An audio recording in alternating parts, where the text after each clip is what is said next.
What if there's a technological advancement so powerful that it transforms the very basic pillars of our society? A technology which fundamentally influences the way that our economy, governance systems, and businesses function, and could change our conceptual understanding of trade, ownership, and trust. This technology already exists, and it's called cryptocurrency. People often think of Bitcoin as only virtual money or a transaction system. But if you look closer, you'll see that the monetary aspect is just the tip of the iceberg. That's because Bitcoin is a groundbreaking internet technology for which money is merely one of the possible applications. Money exists to facilitate trade. Through the centuries, trade has become incredibly complex. Everyone trades with everyone worldwide. Trade is recorded in bookkeeping, and this information is often isolated and closed to the public. For this reason, we use third parties and middlemen we trust to facilitate and approve our transactions. Think of governments, banks, accountants, notaries, and the paper money in your wallet. We call these trusted third parties. This brings us to the essence of Bitcoin. Bitcoin software enables a network of computers to maintain a collective bookkeeping via the internet. This bookkeeping is neither closed nor in control of one party. Rather, it is public and available in one digital ledger which is fully distributed across the network. We call this the blockchain. In the blockchain, all transactions are logged, including information on the time, date, participants, and amount of every single transaction. Each node in the network owns a full copy of the blockchain. On the basis of complicated, state-of-the-art mathematical principles, the transactions are verified by the so-called Bitcoin miners, who maintain the ledger. The mathematical principles also ensure that these nodes automatically and continuously agree about the current state of the ledger and every transaction in it.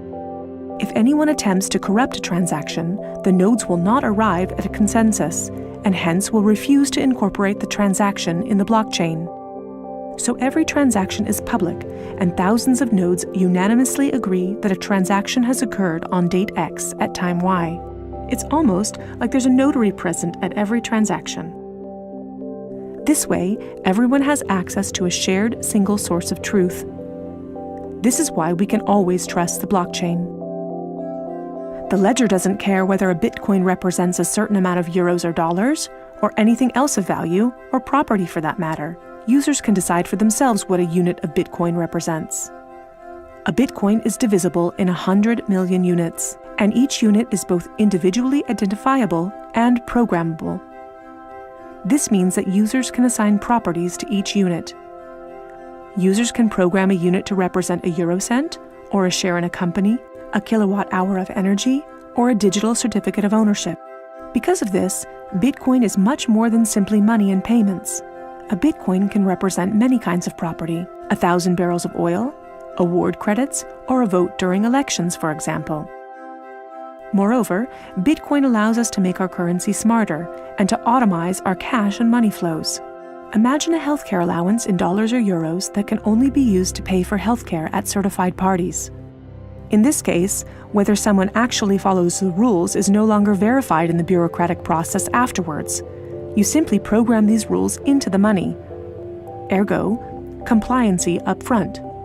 The unit can even be programmed in such a way that it will automatically return to the provider if the receiver doesn't use it after a certain amount of time. This way, the provider can ensure that allowances are not hoarded. A company can control its spending in the same way, by programming budgets for salaries, machinery, materials, and maintenance so that the respective money is specified and cannot be spent on other things. Automizing such matters leads to a considerable decrease in bureaucracy, which saves accountants, controllers, and the organization in general an incredible amount of time. The programmable open character of Bitcoin allows us to completely rebuild and innovate our financial sector and our administrative processes, make them more efficient and transparent, and significantly decrease bureaucracy. But there's more. In an Internet of Things, our economy will be dealing with machines that actively participate in the economic traffic. In fact, they're already here. Think of a vending machine, or drones delivering packages. These machines are unfamiliar with the concept of trust, but Bitcoin is not. Because of Bitcoin, the drone can be 100% certain that it will deliver the package to the right recipient and know for sure that it's been paid for. And we can program the vending machine in such a way that it will automatically keep track of its supplies, order new supplies from the supplier, and pay for them automatically. Of course, you'll understand that this is only the beginning. Internet technology is disruptive and breaks the status quo. It opens markets and breaks the positions of middlemen all the time. Bitcoin and cryptocurrencies have caused a paradigm shift. It's time to explore this new technology constructively and critically, and openly discuss potential applications.